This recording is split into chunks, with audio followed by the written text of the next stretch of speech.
Hello and welcome to APTN National News this December 1st afternoon. I'm Sav Chonsa.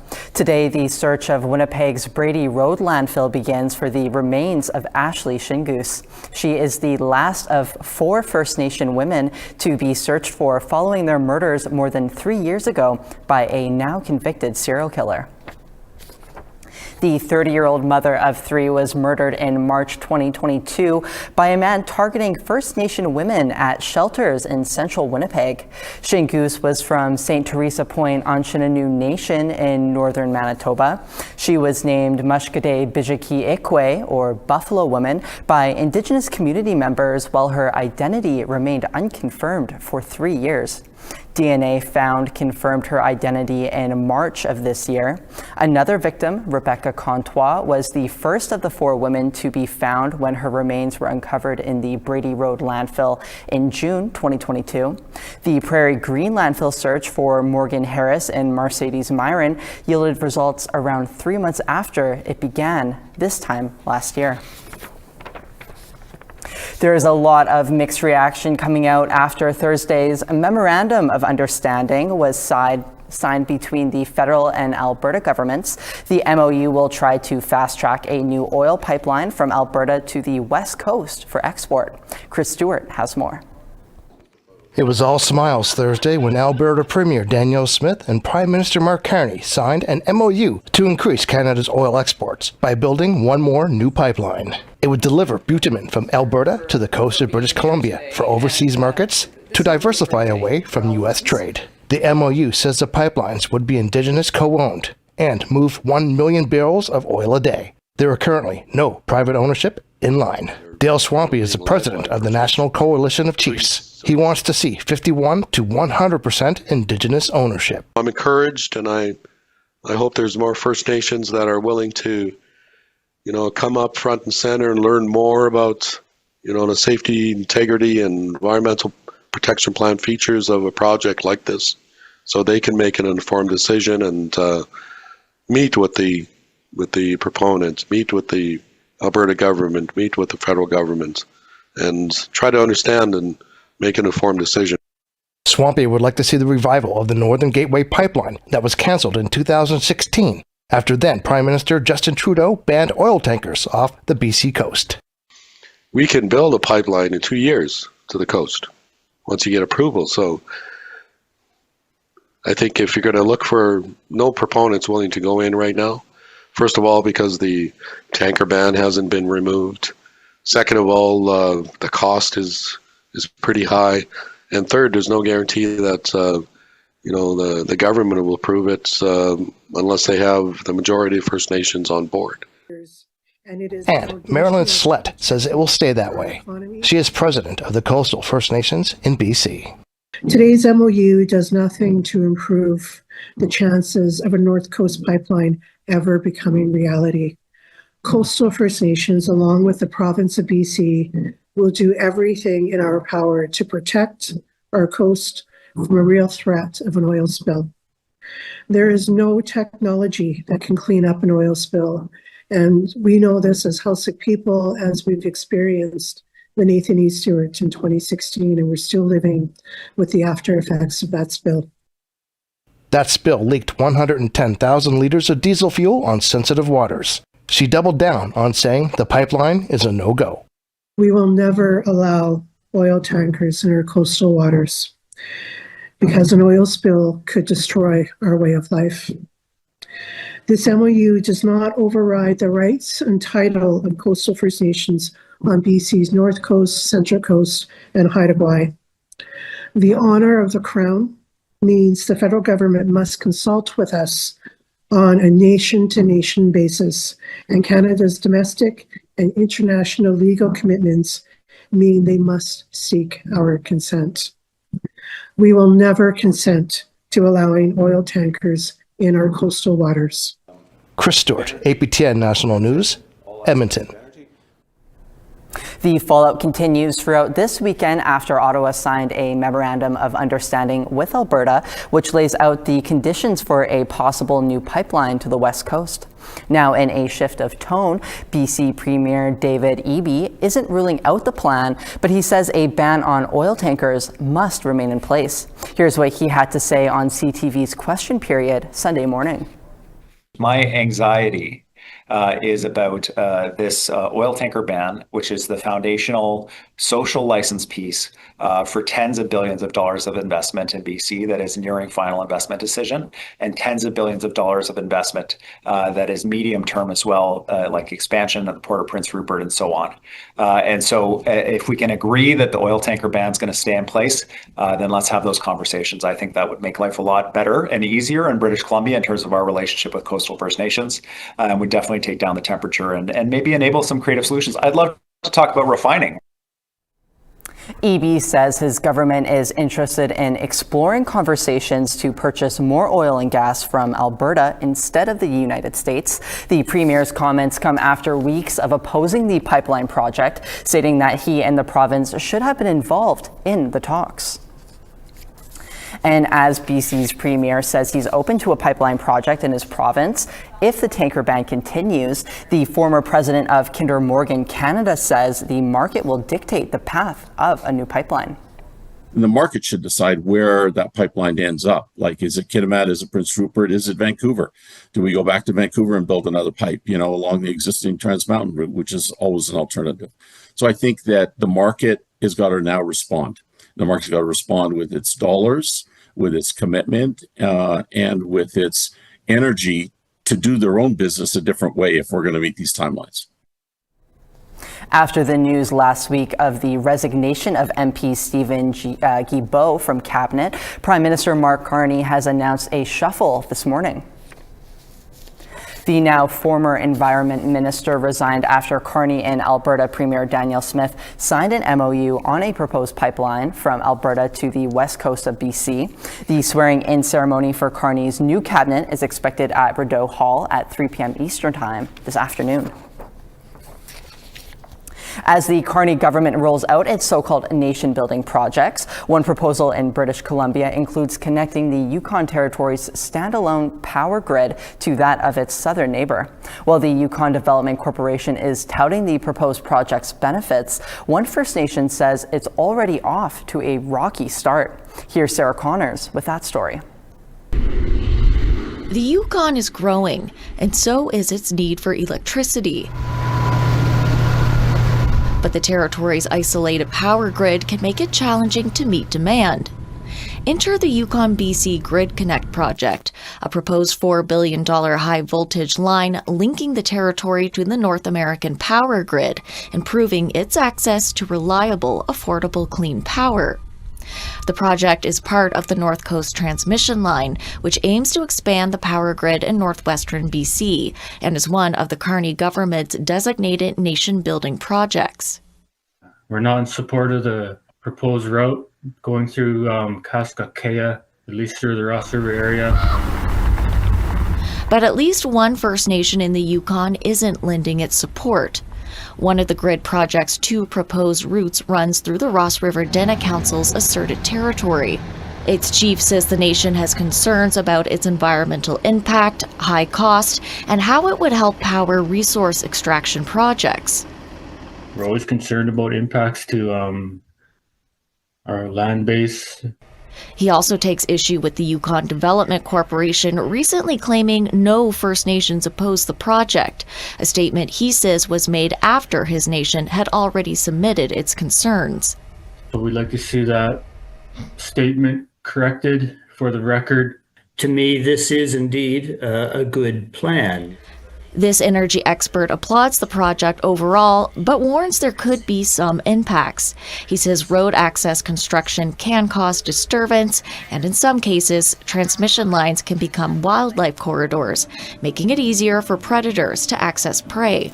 In the relative scheme of things, I think that yes, transmission lines are relatively low impact. That's not to say it's zero, but that it is low. This Yukon Development Corporation lead says as the project moves ahead, Ross River will have more opportunities to have its voice heard, though she stopped short of clarifying earlier comments about its support. We have recently sent a letter out, and so we're hoping for a response and to set up more of an engagement plan with Ross River. Despite starting off on the wrong foot, Loblaw says his nation could be open to the grid project, with conditions. That would be the first step, is to correct the record and meaningfully engage with the nations. The project is still in the pre-feasibility stage, and it will likely be years before a transmission route is chosen and shovels hit the ground. Sarah Connors, APTN National News, Whitehorse. We are going to take a quick break now. We'll see you in a couple minutes. Stay tuned.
Hello and welcome back. The federal government has announced funding to train some Indigenous communities in Manitoba for jobs within the mining and critical minerals sector. 3 projects will be funded by a $540,000 investment in hopes of building capacity and economic growth in Manitoba. The Manitoba Métis Federation will receive up to $300,000 to develop skills for 150 Red River Métis citizens interested in a career in mining. Mosaigagan Cree Nation will focus on training and workshops for mineral exploration in their region with $141,000. The Thompson Regional Airport Authority will also receive almost $100,000 to test emerging technologies like drones and automated vehicles in the north. Altogether, Canada says the total investment is expected to create 6 jobs and maintain 2. MMF Minister Jack Park says the federal government is definitely starting to work with Indigenous communities when it comes to resource extraction projects. It's been long overdue. We've said for years and years in our history is that we're people of the land. We're stewards of the land. We want to protect the land. We want to ensure that there's a future, not only for our youth, but for generations to come. So absolutely 100%, it's a good starting point, but there's more to do yet. There's 3 drilling companies right now in Moose Lake, Musaigan. So we tend to get our youth out there. So they're doing the training now. So hopefully in the future, we're going to have our own drilling companies. BC officials say they've ruled out any link between 4 captured grizzly bears and a recent attack on a group of school children and their teachers on a field trip. The BC Conservation Officer Service says a forensic lab analyzed evidence, including DNA from last week's attack in Ballacoola, 700 kilometers northwest of Vancouver. 3 children and a teacher suffered serious injuries. The investigation in search for the bears involved continues. Residents are advised to avoid the 4-mile area, to stay indoors, and not try to search for the bears themselves. Meantime, the already captured animals are expected to be relocated within their home range over the coming days. The territory of Nunavut says they are making progress on eliminating tuberculosis by 2030, and a new drug can make treating the disease even faster. But as Justin Hardy tells us, one of the biggest hurdles in eradicating the disease is the stigma surrounding it. In 2025, Nunavut had 4 ongoing tuberculosis outbreaks. Those in Pengnirtung and Pond Inlet were declared over earlier this year, according to the Department of Health. The 2 others in Arviat and Nariat are considered under control, according to Nunavut's Chief Medical Officer of Health, Dr. Ekwa Ejimang. Those who had the active TB disease, who were infectious and could be spreading it, we've identified most of them and treated them. And we are screening for people with sleeping TB to also treat so that they don't get TB in the future. Ejimang says that there are a number of factors contributing to the spread of TB in Nunavut communities, from overcrowding to food access. But she says one of the biggest issues is the stigma surrounding the disease and the fear of even getting tested. Because of the historical trauma of TB sanatoriums, where the ships will come around and people were asked to get on and didn't get a chance to say goodbye, so we're just taken away to TB sanatorium down south, and so, unfortunately some people never return. That stigma and fear is still very real, and so what we are doing now is trying to get identify TB early, because once the infection is identified early, it can be treated in community and people don't have to leave. A new drug may assist Nunavut in eliminating TB. A second phase clinical trial of sorfequilin shows that a regimen including the drug could help reduce treatment time to about 15 weeks. Normal treatment of active tuberculosis could take anywhere from 6 to 9 months, and latent sleeping TB could take 3 to 9 months to treat. Ejimang says that any drug that reduces treatment time is a game changer, but the other biggest factor in successful treatment is avoiding reinfection. It's not even just about finishing treatment and it's done, but then the determinants of health that would make another person who has just completed treatment be infected again with TB in the next year. Those are the things we really need to be working towards. Nunavummiut experiencing coughs for more than 2 weeks, fever and night sweats, loss of appetite or weight loss, coughing up blood, or being more tired than usual are encouraged to get tested at no cost at their local health center. Justin Hardy, APTN National News, Iqaluit. We now want to give you the results of last week's web poll questions. Last week, we asked, are you affected by the Indian Act's second generation cutoff? 44% voted yes and 56% voted no. Our second question was, what is the most pressing issue facing Nunavut's new MLAs in the legislature?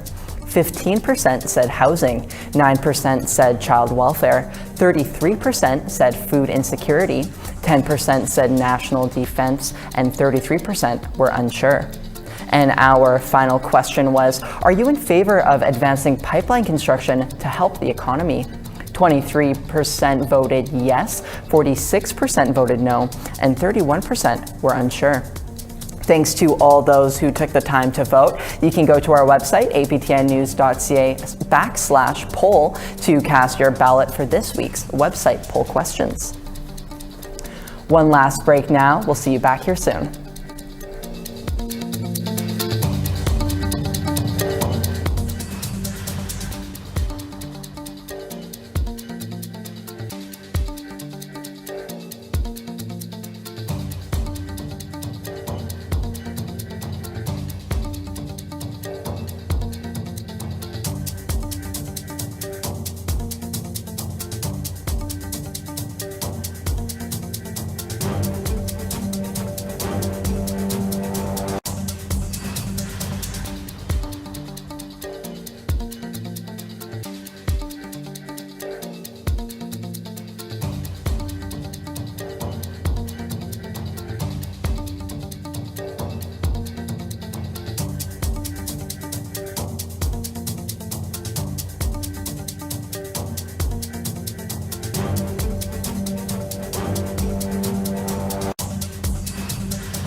What does nature have in store for us today? It will be 4 and rainy in St. John's, 6 and some sun in Charlottetown.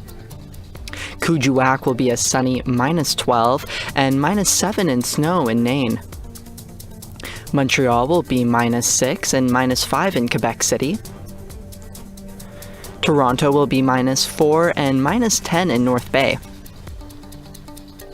Wawa is -7 and snowy, -11 and sun in Big Trout Lake, -25 in Churchill and -18 in Norway House, -14 in Winnipeg and -11 in Barons River.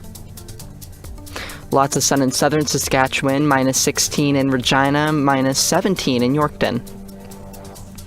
-17 in Stony Rapids and -15 in La Ronge. Sunny but cold in Fort Chipewyan, -14 and -2 in Peace River. Be 0 in Edmonton and +2 in Calgary.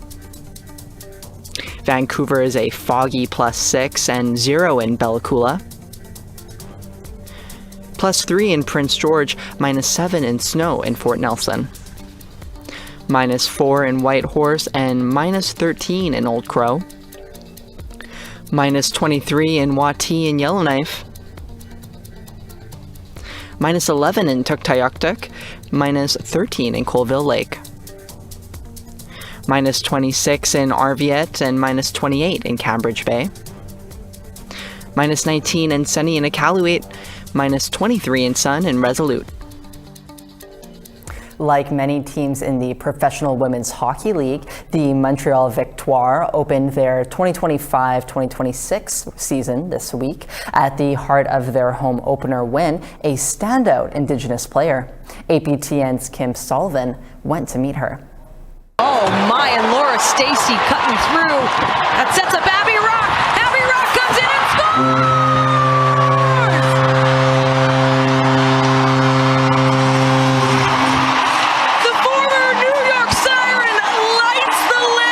This first goal for Abby Rock in a Victoire uniform ended up being the highlight of the game. I actually don't think I've ever tried that in a game or practiced it, and I don't know why I decided that was the moment. And honestly, I was doing it, and I was like, this is stupid. And then it went in, so I got lucky. Abby Rock is of the Winnipeg First Nation and grew up in an Indigenous community on the American side of Sault Ste. Marie. She began to play hockey at the age of 6. I grew up with a backyard ice rink, so I'm a little spoiled. Spoiled because her father was also a lover of hockey. Jim Rock was a coach when she was growing up and is now a professional scout for the Toronto Maple Leafs. Well, he coached. I was always kind of addicted to the game, and if we had an off day from school, I'd probably show up with him at 8 a.m. and I wouldn't leave till 6 p.m. Having no options to play on a girls' team, Abby learned the sport by playing with boys. It's nice now that I can use what I knew from those years to play physical, to keep my head up. Like, I think a lot of girls who'd never played checking aren't expecting to get hit as much. Castle draws, backdoor, they score! Abby Rock with their first of the game. Her playing style and skills on the ice caught the attention of scouts, and she was the first Indigenous person to play for the United States Women's National Team, making her Olympic debut in 2022. I was lucky enough to be able to make that roster and play in that Olympics, but it definitely means a lot. Representation is so huge. To be able to finally have somebody at that Olympic level was really important to me, and we can only hope that I'm definitely not the last. Despite the added pressure, being a great role model is something Abby holds close to her heart. You want to make sure that young Indigenous girls and boys know that if you put your best foot forward, you can end up here. You can be a pro. If you don't want to be a pro, you want to do something else, you can do it. She also notices the love she gets from the fans, who are proud to see cultural representation on the ice.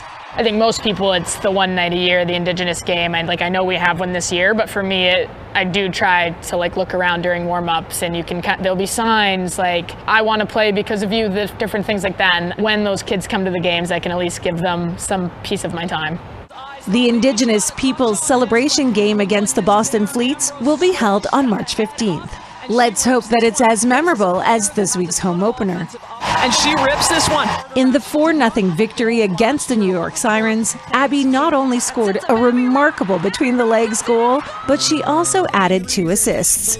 One of her helpers aided teammate Marie-Philippe Poulin to become the first player in PWHL history to reach 30 goals and 50 career points.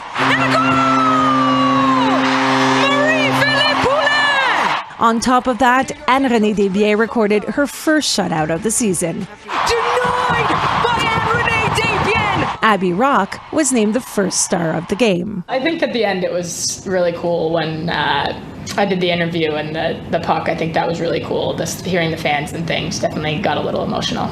And that followed by another memorable moment in the dressing room. I think one that kind of probably felt good to win that one tonight was Abby Rock. Yeah! We tip our hat to you, Abby. Kim Sullivan, APTN National News, Montreal. That's all we have for your APTN National News this Monday afternoon. Tune in at 6 p.m. Eastern for more stories from our reporters across Turtle Island. But for now, I'm Sav Jonesa, and from all of us here at APTN, thanks so much for watching and take care.